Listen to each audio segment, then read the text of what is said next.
Welcome back. When we left off yesterday, Jesus had just been going around from town to town throughout Capernaum, and a leper had asked to be cleansed, and Jesus did.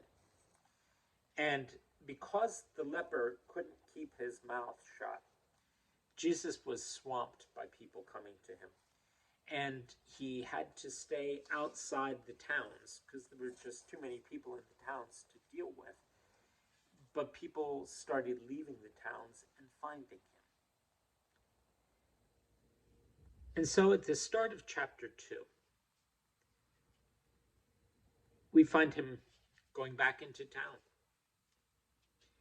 Here is what Mark said. When he re-entered Capernaum, some days later, a rumor spread that he was in somebody's house. Such a large crowd collected that while he was giving them his message, it was impossible even to get near the door.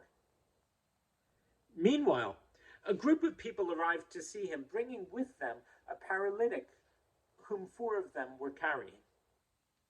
And when they found it was impossible to get near him because of the crowd, they removed the tiles from the roof over Jesus' head and let down the paralytic's bed through the opening. And when Jesus saw their faith, he said to the man who was paralyzed, "My son, your sins are forgiven."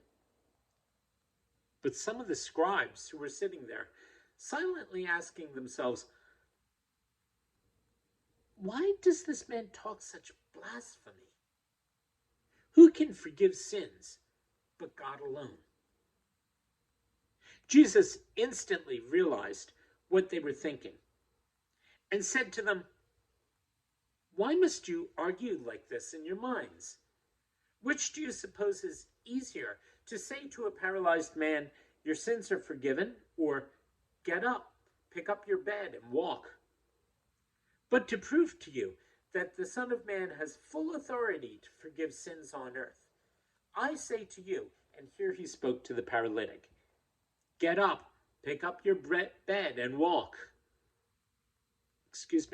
Get up, pick up your bed and go home.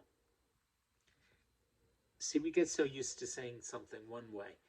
When it's put another way, sometimes you jump over it. That's what I like about this translation. Get up, pick up your bed, and go home. At once, the man sprang to his feet, picked up his bed, and walked off in full view of them all.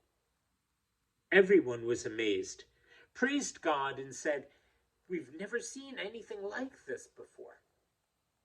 Then Jesus went out again by the lakeside, and the whole crowd came to him, and he continued to teach them.